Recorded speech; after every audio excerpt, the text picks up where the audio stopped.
where a confrontation happened, okay?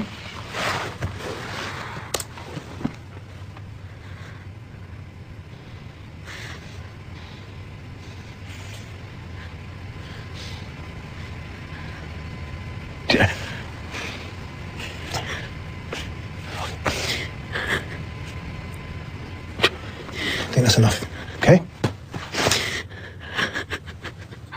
That's where we are.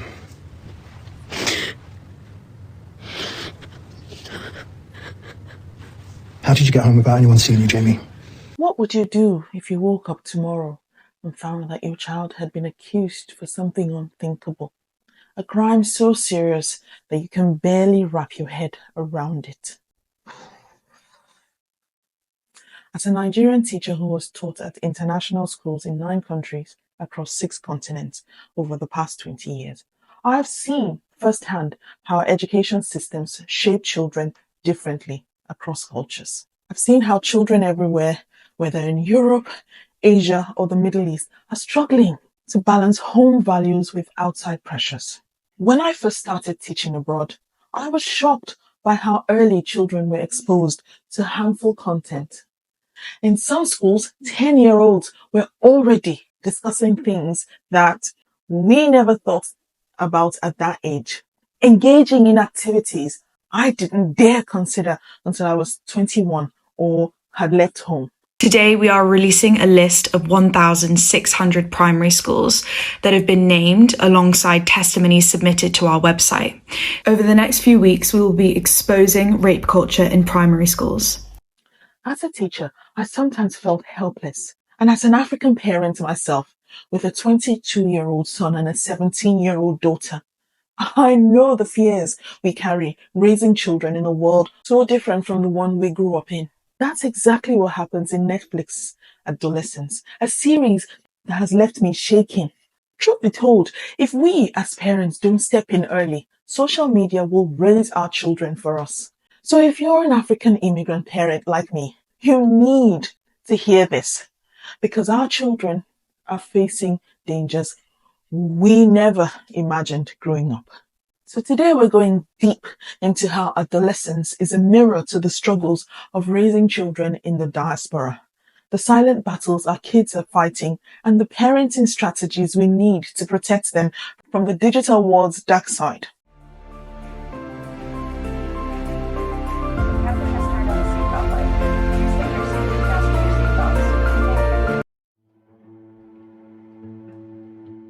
My children live in 2 completely different worlds. At home, we teach them respect, discipline, and resilience, values that helped us survive. But once they step outside, or worse, log into their phones, they enter a world where those same values are often challenged. The reality is, if we don't guide them, someone else will. And that someone might be a stranger on the internet, feeding them ideas that can shape their thoughts and actions in ways we never expect. As immigrants, we're happier, of course, when our children are indoors, quietly locked into their devices. Because to us, it means we are good parents, keeping our children away from bad influences on the streets. Out of trouble, right? But do we know what trouble strangers on these devices are feeding them?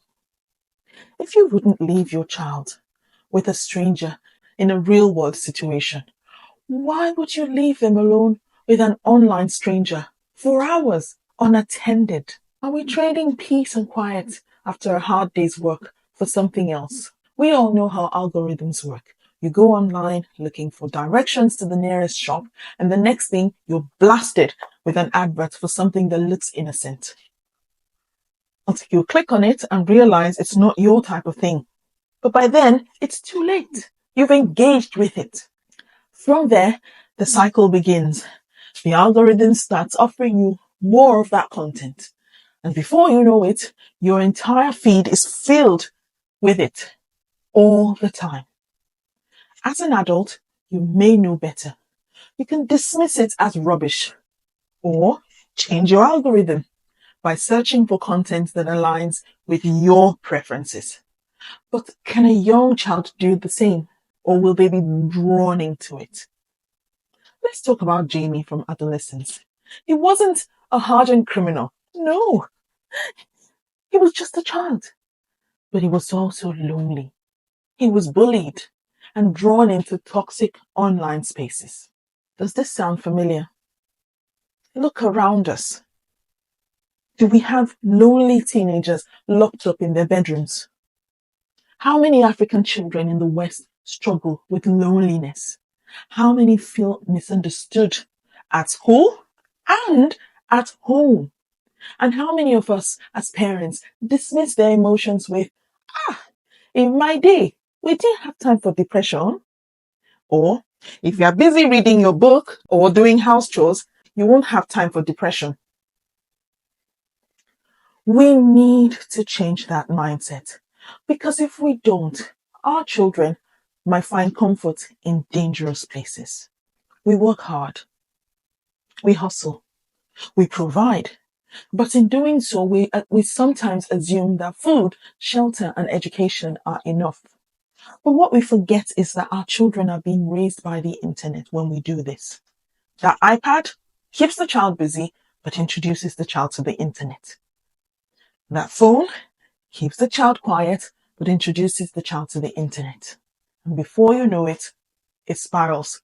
Jamie's downfall in adolescence started with exposure to the wrong content. He was bullied at school, found an online community that understood him, and slowly their ideas became his reality. And that's happening in our own homes. Our kids are constantly consuming information about race, about gender, identity, success, and power. And if we're not the ones shaping those conversations, who is? Someone else will. So what can we do? Number one, monitor. Don't just block the internet. Some of us think that banning social media is the answer. But let's be real. These kids are smart. They'll find a way. Instead of just blocking them, please talk to them. Talk to them about what they're watching and why. Because that why that you provide is the crucial glue they need to remain steadfast on the path that you desire for them. Secondly, please teach them digital literacy. Teach your child to question what they see online. Not everything trending is true. Not every influencer is a role model. To teach this, you must learn it yourself. Learn the emojis so you can talk about it. Google is your friend, my fellow African parents. I had to use it, so use it too. In the series, we see the black police officer's son trying to explain the internet lingo to his dad, but the conversation was painful to watch. It was like, I see the truth. It's a call to action by the manosphere. Manosphere. Which is where the 100 comes in. The 80 to 20 rule. Adam, listen. My brain can't take all this. I don't know what you're talking about. Just break it down. 80% of women are attracted to 20% of men. Woman, you must trick them because you'll never get them in a normal way. 80% of women are cut off or she's saying he's an incel, Dad. He's 13. How can you be involuntary celibate at 13? I know. Who isn't celibate at 13, huh? She's saying always will be. That's what they say, you're an incel. You're going to be, I don't know, a virgin forever, basically. And all those people have fired, which means they're agreeing with her. Okay. So this is bullying. I mean, it's a bit of a stretch, but... don't believe me, Dan. No, I'm not saying I don't believe you. Where are you going? Hey, stop. What are you doing? This is useful. I didn't know. It's hard to believe, like, all that from two symbols. Number 3, introduce critical thinking. If your child comes home talking about an idea that seems off, don't just shut them down. Ask them, why do you believe in that? Who told you that? Make them think. For this to happen, you have to create the atmosphere for them to talk to you. Create an atmosphere where your child is comfortable discussing issues with you. And we see this disconnect again in the police officer's relationship with his son. They obviously haven't built a connection because dad's always busy. So the son doesn't feel like the dad can relate to whatever he has to say. After all, they've never had that chance to talk. The son said it. You don't call me son. call other people son, you never call me son. In adolescence, Jamie's struggle with isolation and bullying weren't taken seriously until it was too late. This is where we, as African parents, need to wake up. Mental health struggles are real. Depression is not just a Western disease. Our children are growing up in environments that we never experienced. Imagine being the only black child in a class, or being told your accent is funny. I got that too, and I'm a teacher. Does the term African booty scratcher ring a bell? Or, that feeling like you don't belong in the staff room, in the classroom, or anywhere. Not in Africa, not in the West. What does it evoke in you? Why do you think the children are not going through that? This is why our children need safe places at home. If they can't talk to us, they will find someone else to talk to, and we may not like who that person is. So what are the action steps for parents? Please check in regularly. Don't just ask about grades. Ask how they're feeling.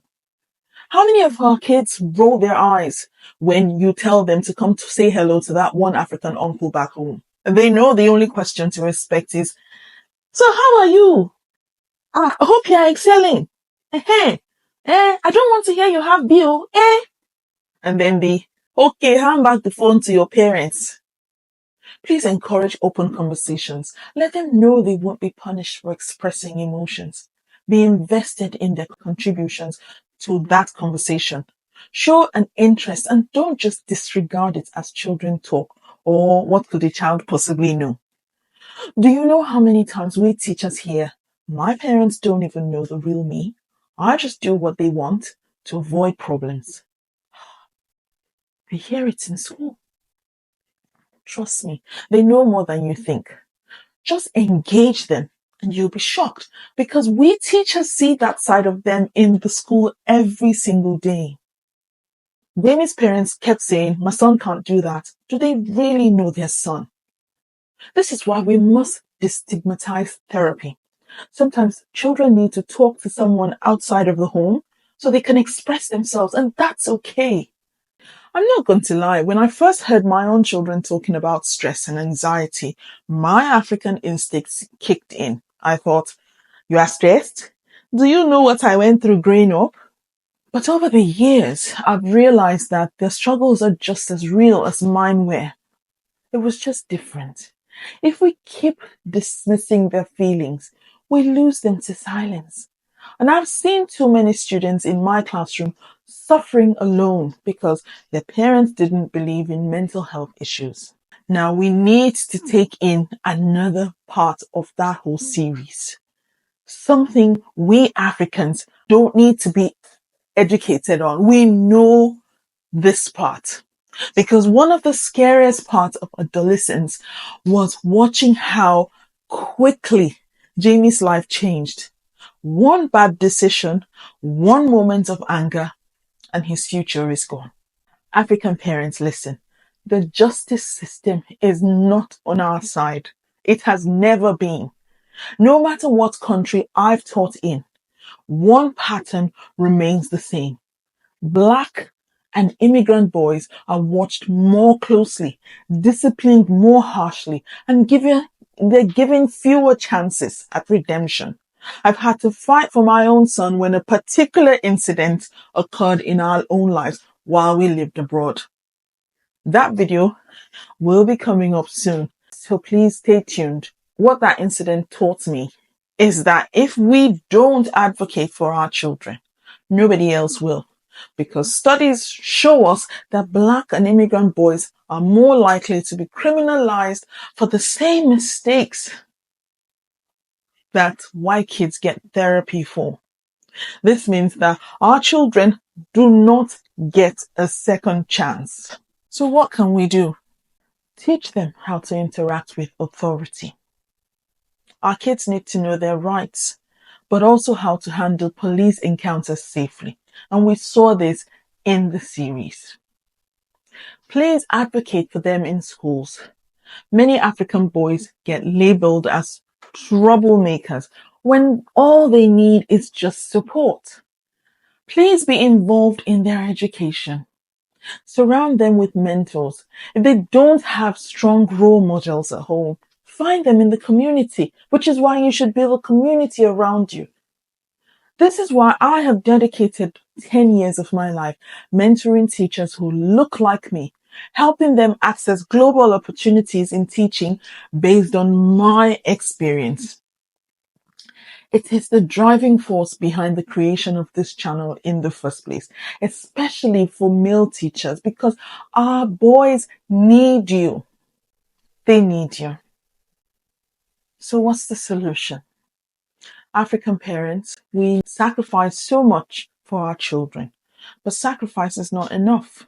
We must be present. We must be involved. We must listen. Netflix adolescence is a wake-up call. Will you answer it? If this message resonated with you, please like, share, and subscribe, because we need to have these conversations. We don't need them tomorrow. We don't need them next year. We need them now to protect our children and to be the parents they desperately need. Thank you for watching. I shall see you in the next episode. Bye.